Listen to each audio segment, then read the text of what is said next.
What's going on, everybody? Welcome back to the LinksVue podcast. Today we're going to be reviewing one of our favorite places we've ever played, Mid Pines Golf Club in Pinehurst, North Carolina.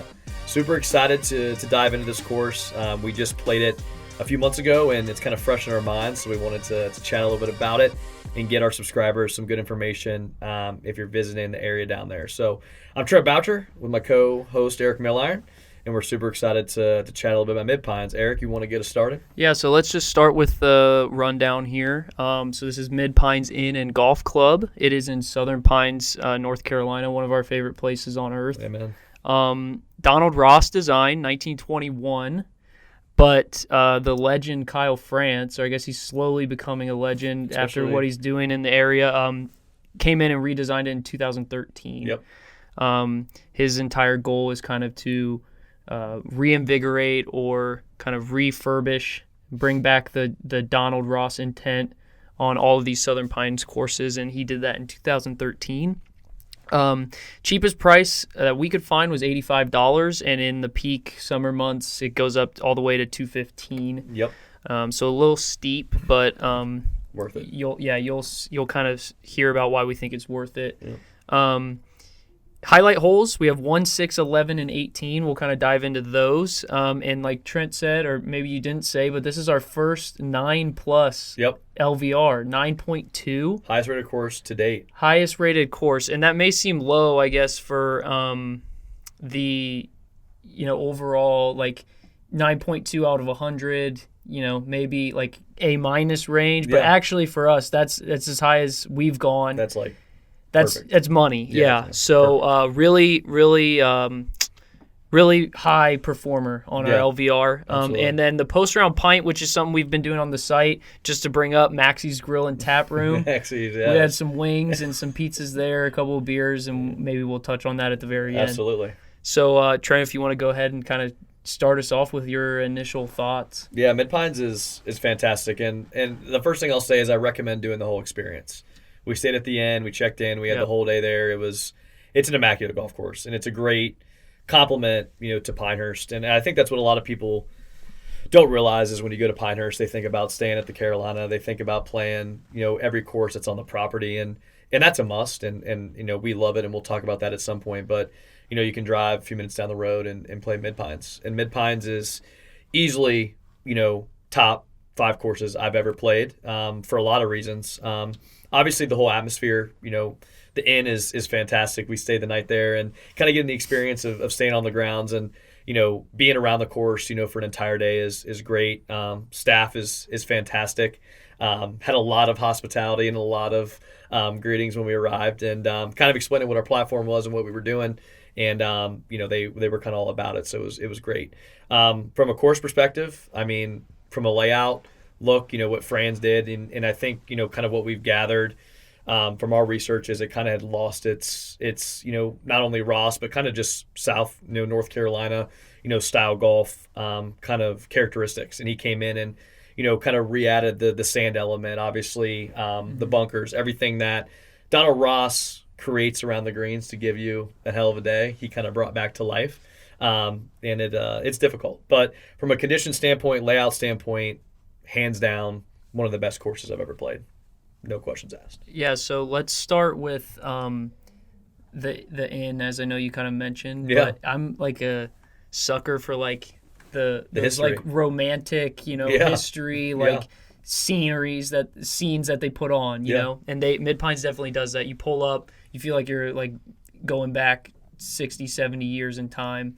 It's an old-looking clubhouse. The inn that we stayed in, it's very old-fashioned. Oh, yeah. The pipes are still visible running through the ceilings. And you feel like you're going back in time a little bit. But I liked it. It wasn't, it's no 5-star hotel, but it's worth the stay. It's the experience. Just to really soak it all in and get the most out of Mid Pines. And then real quick on the clubhouse, you see this at Pinehurst and you see this at Pine Needles too, but the history reinforces itself right away. They have all those things kind of lining the halls. Yep. Everything's still like the original wood. Yep. The locker room, I don't know if they've redone it, but it certainly doesn't look like it. It's like the tall urinals and the old fashioned plumbing still looks like it's in that locker room, and so that kind of got us off to a good start mentally. Great logo too. Yeah. Great apparel. They had a lot of selection in the pro shop, and we'll get into my apparel addictions a little bit Trent's later. an apparel guy. Yeah, I'll probably bring that up every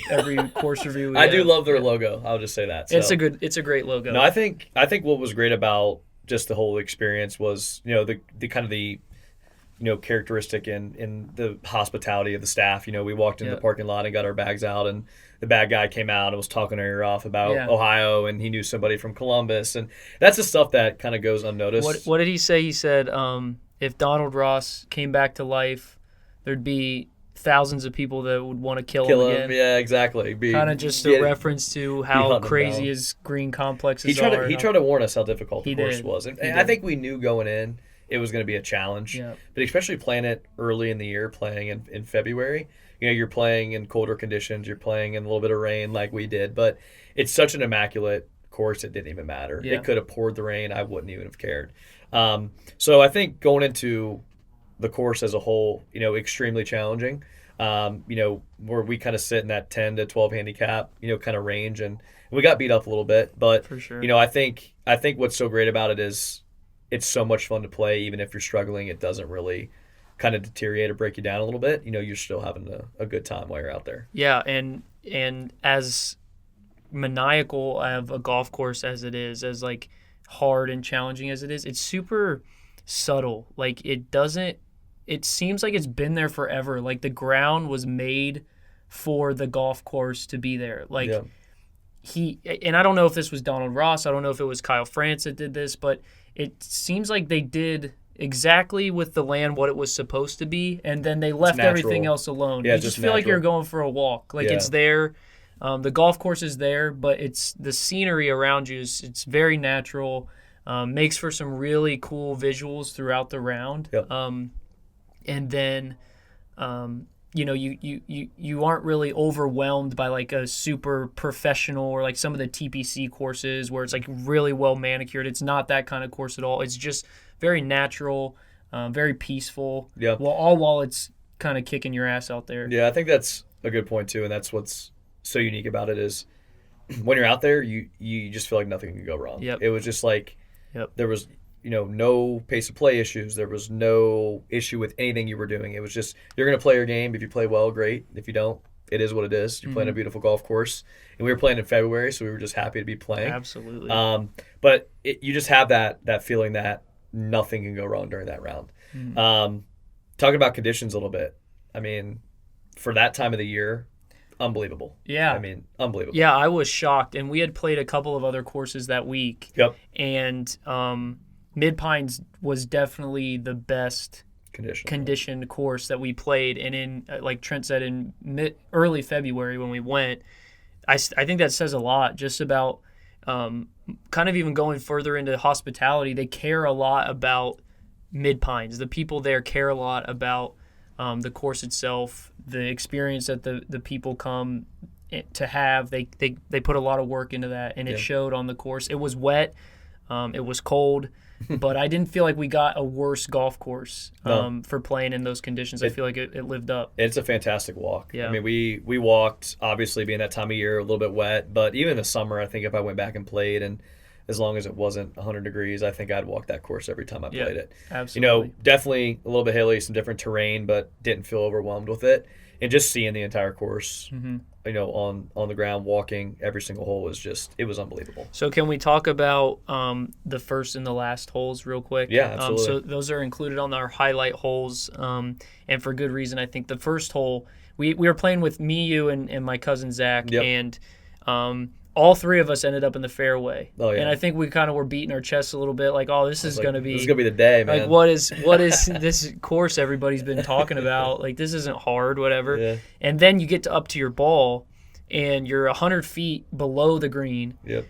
You're firing into, it's a Donald Ross green, so it's going to be hard to hold the green in general. Not welcoming, yeah. Then once you get up there, I think a couple of us hit the green in regulation, and then everyone three-putted. I was in the green side bunker, yeah. So I hit my approach. I had about 150 yards, and I hit it short. There's three smaller bunkers that kind of line the left side of the green, and then it kind of falls off to the right. So if you play out to the right to avoid the bunkers, it's going to be difficult to hold. You're going to have a heck of a putt up. Mm-hmm. So definitely one you got to attack. But I think 1 and 2 are just kind of setting the tone because you play that par 4, up the hill, like you said, and then you move over to 2, which is a par 3, and it's one of the most intimidating tee shots you'll have. Tree and issues to the left. There's bunkers in front of the green, obviously false front, and it just kind of sets a tone early. And like you said, the greens are a different beast. Yeah. I mean, I've never had more trouble reading a 4.5, 5 foot putt than I did at Mid Pines. Yeah, I would have loved to get back out and play another 18. Oh yeah, we did that at Pine Needles, and we'll talk about Pine Needles on a different podcast. But you just kind of get your bearings around like the turn. Like you feel like, okay, you sort of get to settle in. Yep. And I would have loved to try to run it back and see like, how I did without those apprehensions early. It's definitely a heavyweight fight. I mean, you're going to get hit early, and you just got to kind of get back up. And I think, like you said, you get to like 10 or 11, and you're like, okay, you got to have a different mindset on this kind of course. And it's not, trying to, hole all these putts. I mean, you got to take your 2 putts when you can get them. I mean, that's just – I was trying to do too much from 20, 30 feet, and I paid the price. Yeah, it's definitely not a course you're going to go out there and overpower. No. It's not – you're not going to be able to do it. I'd be shocked if somebody felt they could go out there and, like, handle that course the way they wanted to. It's gonna push back, and it's kind of more about how you're going to handle what it gives you, not the other way around. Yeah. I think getting off the tee box is, obviously important anywhere, but especially there. There's a lot of dog leg holes, a lot of tree lines, along some of the fairways, and some of the photos and content we'll share, you'll see that. But, I think we got off the tee pretty well, and that's, definitely some intimidating, shots off the box, especially on the front 9. The front 9, in my opinion, was extremely difficult. And I don't know if that was because, like you said, we kind of strapped our helmets a little bit tighter on the back tine and kind of knew how to play it. But, from a tee, to green standpoint, extremely difficult. But, I think that's a lot of, what Franz did in the redesign. A lot of difficult tee shots, keeping your ball in a place where you can pick it clean and have a good shot at controlling your spin, onto the green. And obviously, if you can't, Donald's going to eat you up a little bit. Yeah, so how about the 18th hole? Because this is another one of another one of our highlight holes, but probably my favorite hole. And it's not the most interesting hole, but it ends with the total visual of the inn that we talked about earlier, the clubhouse right there. It's just cool. Like you just see like the trees kind of frame the inn in like a perfect way. Yeah, just a great view. Yeah, and it's not the most challenging hole on the course, so you feel like he's kind of easing you back home a little bit. Yep. And you just kind of get to enjoy the scenery and cap off a really great day. Yeah, I hit my drive on 18 into there's a bunker on the right side of the fairway.